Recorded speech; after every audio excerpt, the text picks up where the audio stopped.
మన ప్రభును రక్షకుడును యేసుక్రీస్తు వారి ప్రశస్త నామన ఉదయకాలపు వేళ మీకు శుభములు చెబుతూ వస్తుంటున్నాం. దేవుని గ్రంథమైన బైబిల్లో నుండి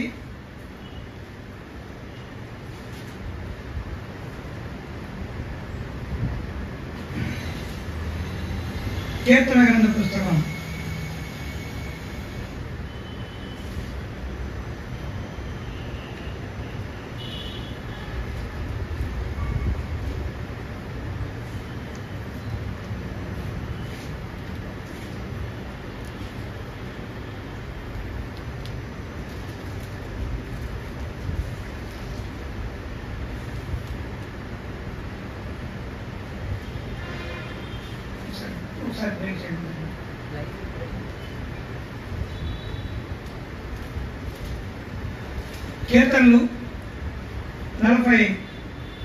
44వ అధ్యాయం.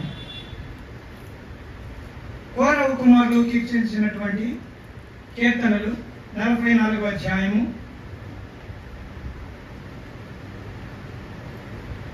కీర్తనకారుడు ప్రభుని ఆరాధించుతున్నటువంటి రీతి ఇక్కడ మనం చూస్తాం. 8వ వచనం, దినమెల్లా మేము దేవుని యందు అతిశయపడుచున్నాము, నీ నామమును బట్టి మేము నిత్యము కృతజ్ఞతాస్తుతులు చెల్లించుచున్నాము.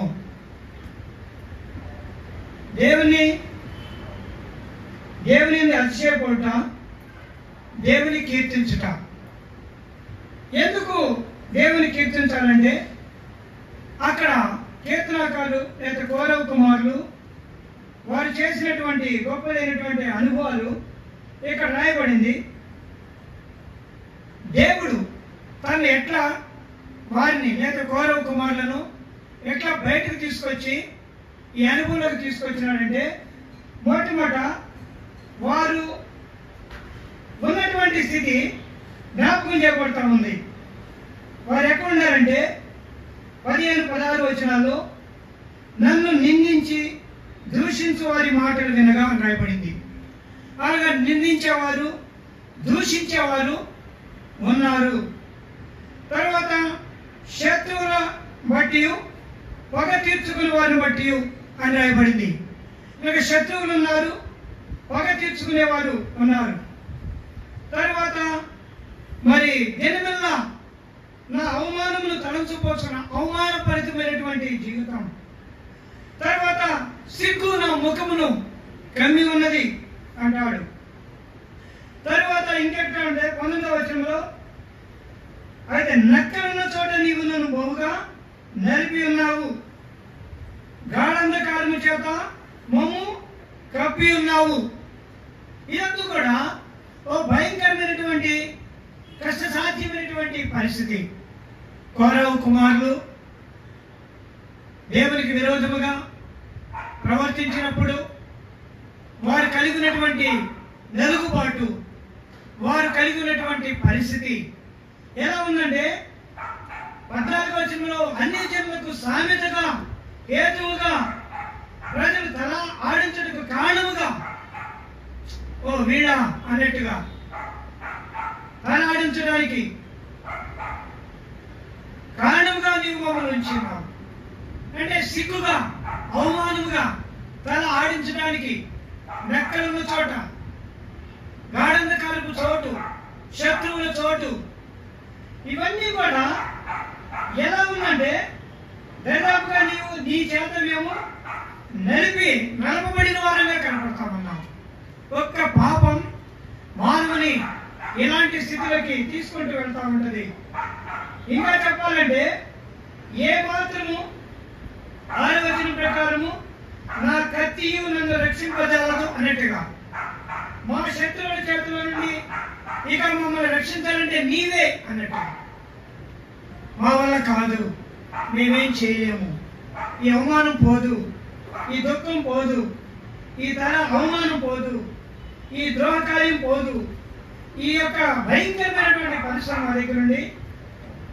ఇంకా చెప్పాలంటే 25వ వచనం, మా ప్రాణము నేలను కృంగి ఉన్నది, మా శరీరము నేలను పట్టి ఉన్నది.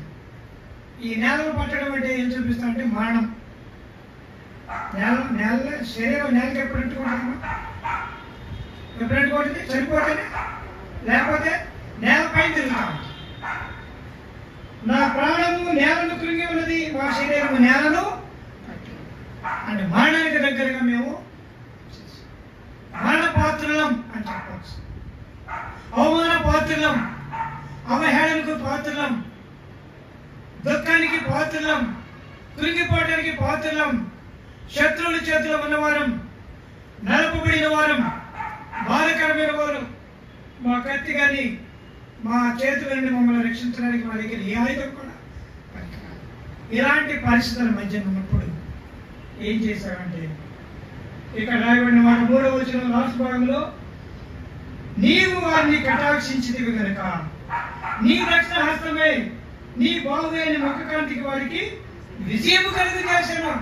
ఇలాంటి పరిస్థితుల్లో దేవుని హస్తబలం విజయాన్ని కలిగించాడట. దేవుడు వారిని కటాక్షించాడు. ఒకవేళ ఆ పరిస్థితి కానీ పితరుల గురించి రాయబడిన మాట ఇది. మొదటి వచనం చదవండి. దేవా, పూర్వకాలమున మా పితరుల దినముల్లో నీవు చేసిన దాని గురించి మేము చెవులారు విన్నాము. మా పితరులు దానిని మాకు వివరించింది. అప్పుడు సంగతి ఇది. మా పితరులు కౌరవ కాలంలో వాళ్ళు ఎంత భయంకరంగా నీ మీద వ్యతిరేకంగా చేశారు, తిరుగుబాటు చేశారు, దాని పర్యవసానం వాళ్ళు ఎట్లా అనుభవించారు వాళ్ళు మాకు చెప్పారయ్యా. కాబట్టి ఇప్పుడు మేము దాన్ని చూడగా నీవే వాళ్ళు రక్షించావంట, నీవే వాళ్ళు విడిపించావంట, నీవే శత్రువుల చేతుల నుండి రక్షించినావంట, నీ బాహువే వాడికి దక్షిణాస్త కార్యం జరిగించిందంట. కాబట్టి నువ్వు లేకపోతే వాడికి దిక్కు లేదంట అని మేము తెలుసుకుంటున్నాం. ఇది రాస్తున్నప్పుడు ఓకే. కాబట్టి ఇది పూర్వ దినాల్లో వాడికి జరిగింది. ఇప్పుడు మన దినాల్లో అయితే పాపం, శాపం మన నేలకి అంటించింది. మరణం మనల్ని ఏలుబడి చేస్తా ఉంది. ఎఫెసీ 2:1 రాయబడినట్లుగా, ఎఫెసీలకు రాసిన పత్రిక 2వ అధ్యాయము 1వ వచనంలో రాయబడినట్లుగా,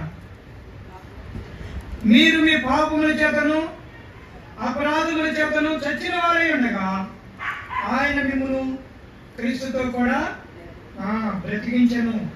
కాబట్టి చనిపోయిన స్థితి, మరణపు స్థితి, ఇంకా మరణం పొందిన తర్వాత ఎట్లా ఉంటుంది? యోహాను సువార్త 11వ అధ్యాయంలో మనం చూస్తాం కదా.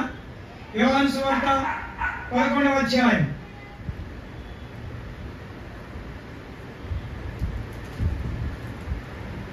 వచనము 39. యేసు రాయి తీసివేయడం చెప్పగా చనిపోయిన వాళ్ళ సహోదరైన మార్త, ప్రభువా, అతడు చనిపోయి 4 దినములైంది కనుక ఎప్పటికి వాసన కొట్టునని చనిపోయిన వాడు వాసన కొడతాడు. అపజయం, అవమానం, అవహేళన, అన్యజనుల సామెత, గాఢంధకారంలో నిలబడిన వ్యక్తి, మరణానికి పాత్రైన వ్యక్తి మరణం పొందిన తర్వాత వాసన కొట్టే పరిస్థితి. అయితే ప్రభు అలాంటి స్థితిలో నుండి నన్ను బ్రతికించాడు. అందుకని కౌరవ కుమారుడు బ్రతికిన వాడు ఈ కీర్తన రాస్తున్నారు.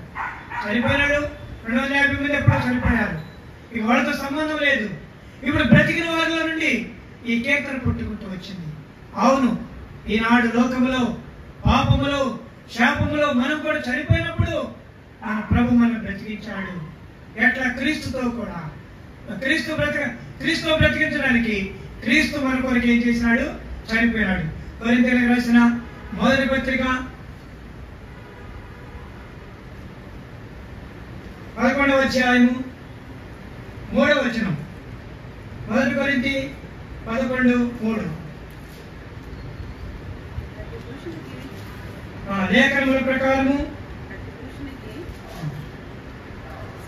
2వ కొరింథీయులకు రాసిన పత్రిక 2వ కొరింథీ 11వ అధ్యాయము 3వ వచనం.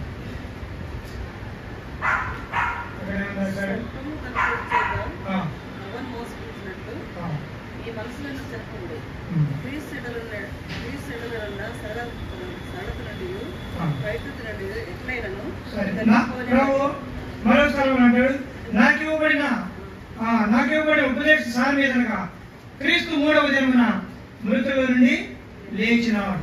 ఇది రాయబడినటువంటి లేఖనాల ప్రకారము క్రీస్తు మృతి పొంది సమాధి చేయబడి తిరిగి లేచినాడు. కాబట్టి ఆయన లేపబడిన కారణము చేత మనల్ని ఆయనతో కూడా బ్రతికించాడు. ఇంకో మాటలో చెప్పాలంటే మరి ఎఫెసీయులకు రాసిన పత్రికలో ఆయన చెరగా తీసుకొని వెళ్ళి మనం బ్రతికించాడు అని రాయబడతా వచ్చింది.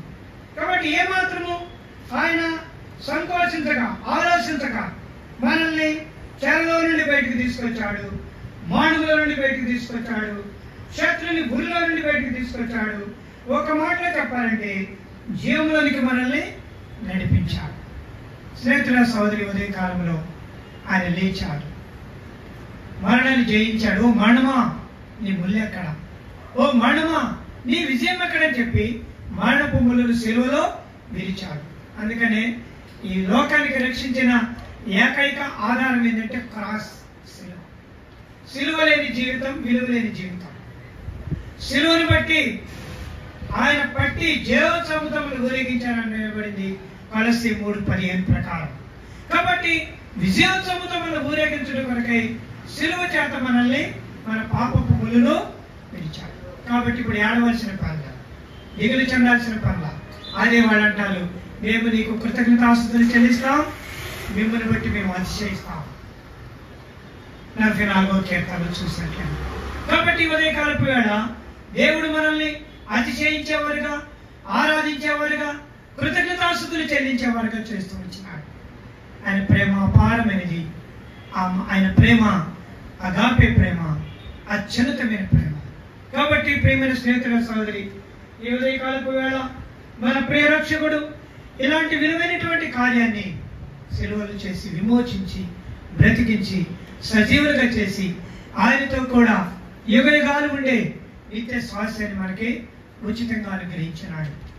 ఒకవేళ యేసుప్రభువు దేవుని కుమారుడై ఉండి దైవ స్వభావం కలిగిన వాడై ఉండి ఈ లోకానికి రావడానికి ఆయన ఇష్టపడకపోతే ఈ లోకం దేవుని దృష్టిలో ఎట్లా ఉందంటే దుర్మార్గతతోనూ దుష్టత్వంతోనూ నిండి ఉందంట, పాపముతో నిండి ఉంది.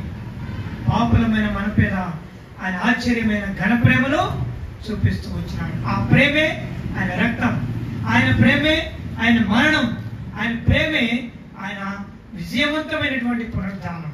అందుకని ఆయన మరణ, భూస్థాపన, పునరుద్ధానముల ద్వారా ఈనాడు మనకి రక్షణ దొరికింది. అదే ఆయన శరీరముగా, ఆయన రక్తముగా మన మధ్యన బల్లగా కనపడుతూ ఉండగా ఆయన ప్రేమను చూద్దాం. కౌరవ కుమారుల స్థితి ఒకప్పుడు ఎట్లాంటిదంటే నిందింపబడిన వారు, అవమానింపబడిన వారు, దుర్మార్గతకు, దుష్టత్వానికి, శత్రువుల చేతులు అప్పగిపోవడం కాదు. ఇప్పుడు మా దేవుని చేతులకు మేము వచ్చాము. అవును, నన్ను కూడా ప్రభు తీసుకుంటూ వచ్చాడు, ఆయన చేతిలో తీసుకొచ్చాడు.